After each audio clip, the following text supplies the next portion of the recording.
بسم اللہ الرحمن الرحیم ومعنى الإخبار عنه أن يكون محكوما عليه لكونه فاعلا أو مفعولا أو مبتدأ ويسمى اسما لسموه على قسيميه لا لكونه واسما على المعنى.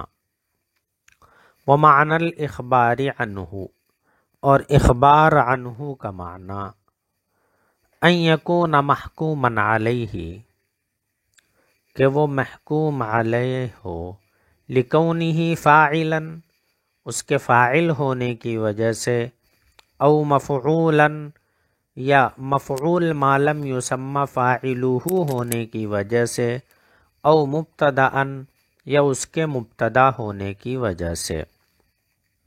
وَيُسَمَّى اسمًا اور اس کو اسم کہا جاتا ہے، لِسُمُوِّهِ عَلَى قَسِيمَيْهِ اپنی دونوں قسموں پر بلند ہونے کی وجہ سے،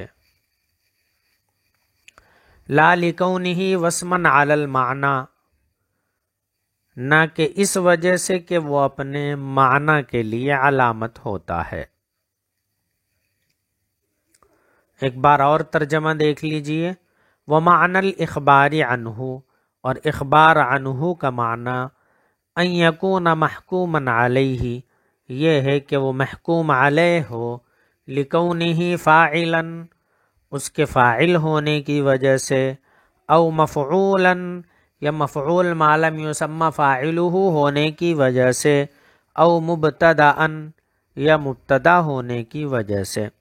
وَيُسَمَّى اسمًا اور اسے اسم کہا جاتا ہے، لِسُمُوِّهِ عَلَى قَسِيمَيْهِ اپنی دونوں قسموں پر بلند ہونے کی وجہ سے، لا لِكَوْنِهِ وَاسْمًا عَلَى الْمَعْنَى نہ کہ معنی کے اوپر علامت ہونے کی وجہ سے.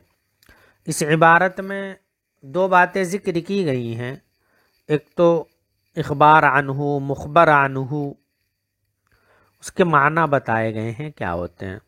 میں نے آپ سے کہا تھا کہ آگے مصنف خود بتائیں گے، وہ یہاں بتلا رہے ہیں.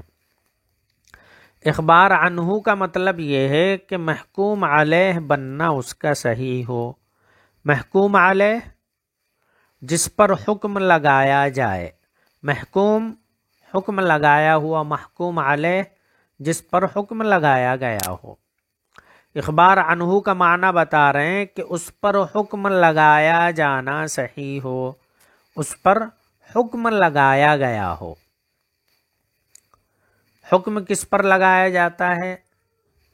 اس کی تین صورتیں بتا رہے ہیں. لِكَوْنِهِ فَاعِلًا یا تو وہ فاعل ہوگا، اس وجہ سے حکم لگے گا.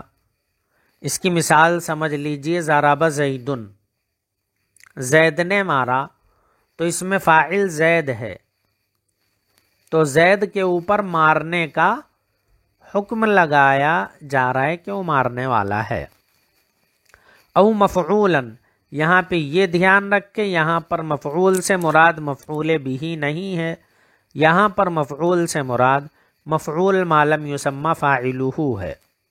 مرفوعات میں آپ نے پڑھا ہوگا، فاعل ہو یا مفعول ما لم یسمى فاعلہ ہو، مبتدا خبر ہو وغیرہ، تو یہاں پر مفعول سے مراد مفعول ما لم یسمى فاعلہ، جس کی مثال ضرب زید، زید مارا گیا، اس کو نائب فاعل بھی کہتے ہیں. تو اس کے اوپر بھی حکم لگایا جائے. او مبتدا یا وہ مبتدا ہو، جیسے زید قائم، اس میں زید کے اوپر کھڑا ہونے کا حکم لگایا جا رہا ہے. تو اخبار عنہ میں یا مخبر عنہ میں کتنی چیزیں شامل ہیں وہ مصنف علیہ الرحمہ نے بتا دیا، اور اس کا معنی بھی بتایا کہ وہ محکوم علیہ ہو، اور محکوم علیہ ہونے کی مصنف علیہ الرحمہ کے حساب سے تین صورتیں ہوں گی، یا تو فاعل ہو، یا مفعول ما لم یسمى فاعلہ ہو، یا مبتدا ہو. اب اگلی عبارت میں مصنف علیہ الرحمہ اسم کی وجہ تسمیہ بیان کر رہے ہیں کہ اسم کو اسم کیوں کہا جاتا ہے، اسم کا نام اسم کیوں پڑا.